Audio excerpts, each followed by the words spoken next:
Go win the lottery, would you? All right. Thanks, folks. All right, now going back to town manager's report. Thank you, Mr. Chair. Thank you. Appreciate it. I'm happy to share that at the recommendation of Police Chief Sean Woods, I've appointed Adam Breton and Renato Arojo to the position of police officer for the town of Tyngsborough. These appointments are both contingent on them successfully completing the police academy and a field training program once the academy is complete. Both candidates were first interviewed by a panel of Tyngsborough police officers and supervisors. That panel recommended 4 finalists move on to the final interviews, which were conducted by Chief Woods, myself, and Director of People and Culture, Bridget Bell. We collectively agreed that these 2 were the best fit for the community and the department. These 2 hires will bring our sworn staff back to full strength. Just a reminder, and a fitting one, that we continue to experience a seriously elevated risk of brush fire. In just the last 24 hours, fire agencies across the Commonwealth have responded to 10 brush fires. In November, there have been more than 350 fires, damaging more than 870 acres. Tyngsborough Fire Department continues to provide mutual aid to help combat these brush fires, including most recently in Dunstable. Additionally, they are continuing to investigate reports of fire in town, most commonly due to the burning of leaves, construction material, and garbage, all of which is never permitted, but is extremely dangerous right now. It does look like we'll see some rain Thursday and Friday, which will hopefully reduce the risk, but until then, people should continue to avoid any outdoor burning. We heard from Representative Colin Gary's office today that our home rule petition for additional liquor licenses was sent to the committee on 3rd reading. This is the last stop for the bill in the House before it will go before the full House for a vote. This confirms that we appear to still be on track to have the bill passed before January 1st. We opened bids last week for the construction of the new DPW building. Unfortunately, we only received 1 bid, and it was substantially higher than our budget. Fortunately, we spoke after the bid with a vendor who had expressed an interest but didn't get quotes back from their subs in time. Their price was much more in line with our budget, so we rejected that bid. We're gonna go back out to bid in the next couple of weeks, and hopefully we see a better result. On that same front, I'm happy to share that the Massachusetts legislature passed an act relative to strengthening Massachusetts economic leadership, otherwise known as the Economic Bond Bill. That included a $600,000 earmark for the new DPW building, thanks to Senator Kennedy. As you know, that building is tied partially to the $2 million Mass Works grant, which made it eligible for the Economic Bond Bill. However, it is the state, so it's not as simple as it sounds. Even though it passed the legislature and the bill was signed into law by the governor, she ultimately chooses what parts of the bond bill she releases. And so for the next several weeks, we'll work with Senator Kennedy and Rep. Gary to lobby her to hopefully release that money. But in full transparency, we found our way onto bond bills 4 times in the last 2 years, and none of those times did the governor release the money. So, small win that may not really be a win. Our fiscal year 2026 budgeting has begun. The finance department and my office are continuing to run different scenarios, really making sure that we're on track to meet our obligation to commit $1 million in new growth from the Toll Brothers project to reduce the debt for the middle school. So far, so good. We're working closely with the assessor's office and the building commissioner to track the progress on the Toll Brothers project to ensure that we hit the new growth needed by June 30th. We've talked about new growth quite a bit. What I will say is that although Toll Brothers may not be fully built out by June 30th, which is what's required for us to count the new growth, the values that we've been using in our projections were based on their original value when they proposed the project, and certainly as every property in town has seen, those values have increased quite a bit. So even if they're not at full construction, we still feel comfortable that we'll reach enough to not have to amend other places in the budget and just strictly put that right toward the $1 million contribution. We sent out request information to department heads last week, and the deadline to submit their request is December 10th.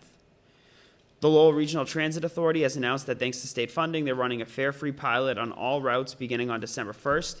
This will run through September 30th and may be extended if the state renews the funding. Kat spent a lot of time last week doing a deep dive into our ARPA spending to confirm that we're on track to have all of the federal funds obligated by the end of December as required in the original ARPA appropriation. To date, the town has allocated 100% of its ARPA funding. At the conclusion of a few capital projects, we've identified just shy of $35,000 that was allocated for specific projects, but those projects were complete and under budget. That is not including the amounts that we've already reallocated to the Bicentennial Field Irrigation Project.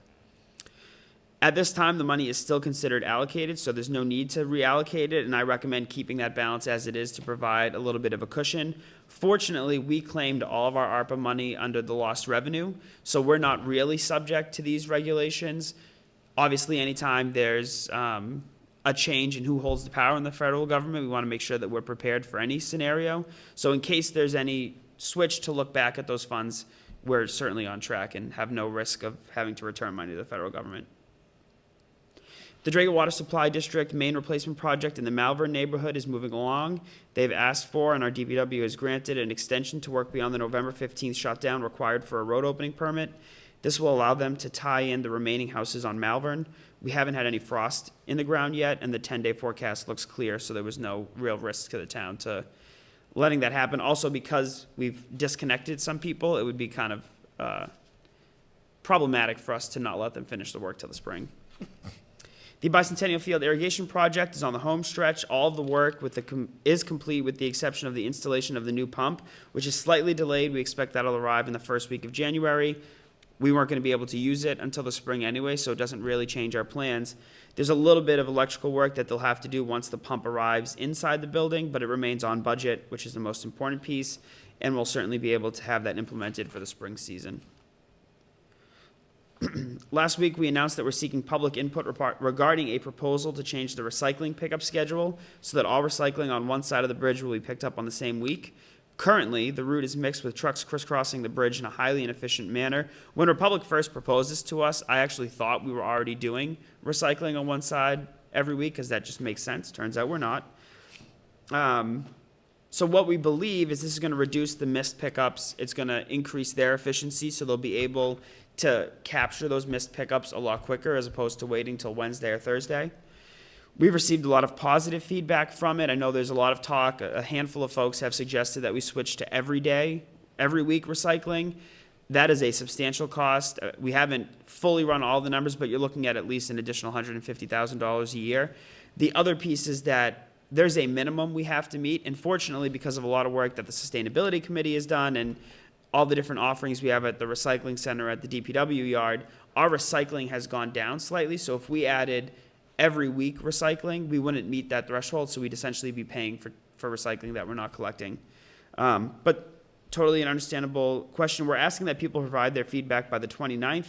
If we move forward, Republic Services will mail a postcard to all residents with the new schedule, and of course, we'll use all of our different means of communication. And then I'm happy to share that the Valley Collaborative received a $3,300 grant from the Massachusetts Office of Outdoor Recreation for a winter hiking experience. These grants are awarded to organizations across the Commonwealth to help increase access to outdoor recreational activities for low-income residents, communities of color, and people living with disabilities. Go ahead, Kat. Right. Last Wednesday, the town submitted the FY24 Green Communities Annual Report to the DOER. This report consists of data that is used to measure our energy reduction progress from our baseline. Our total energy consumption increased this year by a mere 1% over last year, which compared to other communities is below average. For the coming year, the town plans to focus on reducing energy use and emissions in high EUI, which is energy use intensity buildings, particularly at Town Hall and Tyngsborough Elementary School. For those watching, EUI is a measure of a building's energy efficiency. Planned energy efficiency measures, including include investigating HVAC and lighting improvements, as well as building envelope enhancements to reduce heating and cooling needs. I also plan to attend the Green Community Summit this Friday with some of the Sustainability Committee members to learn more about the Climate Leaders Program and other green community initiatives. Fantastic. Thank you for the updates as always. Select Person Snyder, I'm going to give you first chance this time. Just mix it up. Make sure everybody's paying attention. I always, Keep us on our toes. this is the highlight of the meeting every time, is listening to the town manager's report. And I remember not too long ago when I made the recommendation that you post this report in the Neighbor to Neighbor. Seeing now that Neighbor to Neighbor is coming possibly to its end, do we have any idea if anyone is stepping up to buy that? and continue that forward? I saw Anne last week. She is hopeful that there will be someone. It is likely, given the late timing, that there Yeah, may there's gonna be be a a miss. brief skip, but I know that she is very hard at work trying to make sure it continues, and I think that she's received at least a few qualified. That's great. Thank you. Interested folks. Yeah, that would be terrific. I have no other questions, Mr. Chair. Fantastic. Thank you. Select Person Gilfus. No questions. I didn't really have any questions. Comment. Great stuff as always. Lots of things that are happening. I have heard some positive things with the sign, center of town.